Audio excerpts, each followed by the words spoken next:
Hi there, Scott for Wessex Blades. It's a spring sale, so I'm trying to move some stuff on.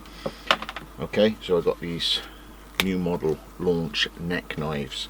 Now what I wanted to do was put like serial numbers 001 and 002 on them because they're like a new model. To explain how I come up with it, it was a this template, and when I happened to make a bushcrafter out of a piece of 500, this was slightly too long to get two out of, so as you can see it's sort of 10mm less than what the original template was. So whether or not I make these again I don't know, but it'd be really cool just to move these on as a two little ones that I've done especially in AEBL. So I've got one with a sort of hardwood handle, it's bolted sick more, and this one, thanks to Mr. Exmoor, is in coconut, so it's got a sort of very dark wood. I brighten that up with some white liners. The gym pin, what I've got for now is a very sharp spine, but whoever buys them, if you want them just ever so slightly rounded off on the gym pin, I can quite easily just dress them down ever so slightly so they're a little bit easier on your thumb with the forward grip like this. Quite aggressive at the moment, but I'll keep the spine at the front end square for doing ferro rods, or that bit for doing ferro rods. I'll just gently put a bit of a finishing belt on the top of these and just ease them off a little bit, but they are quite thummy at the moment. So AEBL, stainless, got 4mm thick, very stout, very strong in hand, cuts beautifully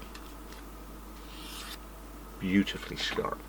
So those two are available, whoever wants them, and if they're interested I'll put 001 on the laser and serialize the first one of the two, whichever you want, the coconut one or the spalted one, and then the other one will be 002, if that makes sense. But yeah, special launch for those two, which is the beginning of doing stuff other than in 52-100 and CS75. So it was the first blades I've really done in AEBL. And I'm trying to move forward to get a kiln, because then I could do all manner of little things. So I'm also trying to move on this double set. So this is this is all in 01. So I've got a small little carver on the front. It is a set, and obviously to separate them would mean that one has an odd bit on the back and one has an odd bit on the front, because they're meant to mount on each other. So no, they are a pair, as it were. So red sheath in U, red liners, and that's in 01, and that's a sweet little powerful carver. Creak, creak, creak. And then we've got a Leuku cutlass model with a little bit of mustard, patting it on there just to give it a little bit more character. Beautifully ergoed hammer on that handle on that one, because it will chop, so you want a little bit of a rake on the handle so it doesn't move out from your grip. Double stitched, double welt on these sheaves, because these are more like the full size ones. On the neckers, what I did was, because it's all around your neck, I haven't made the most bulkiest sheath going, so it's a single welt. And as I explained on a previous video, I think it was, normally I do a double row stitching to make it really Wessexy.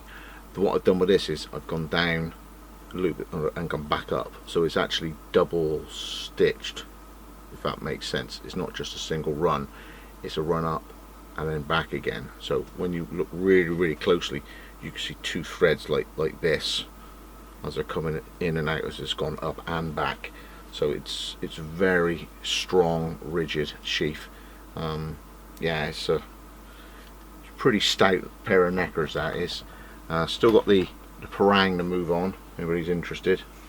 I have that in a right-handed sheath. It's more of a display piece, and of course I've got it in the left-handed sheath. It always makes my eyes go a little bit odd when I'm doing left-handers, when you're doing the templates and everything, because you've got to get it all the right way, or you just cut it out wrong and that's it. You can start again and make another one. Got one more of the MODs, so I'll let that go a little bit off. My super strong standard double row, double welt sheath, retention strap just above the guard so the knife doesn't fall out when tipped upside down. Nice and finished, has a little bit of jimping on the top, but nice and gentle. The guard is slightly rounded so it's not too sharp from grinding down the top guard, and all smoothed on the scales. Got a really nice section of eyelets there if you wanted to put some more power cord, and a simple belt loop, but very strong sheath. That's in black. And then I've got a leather sheath prepper knife with an insane handle. Anybody interested in that, ping me an email and I'll sort you out. It's got Wessex Blades out, and we get those age checks done. But yeah, done for a kiln.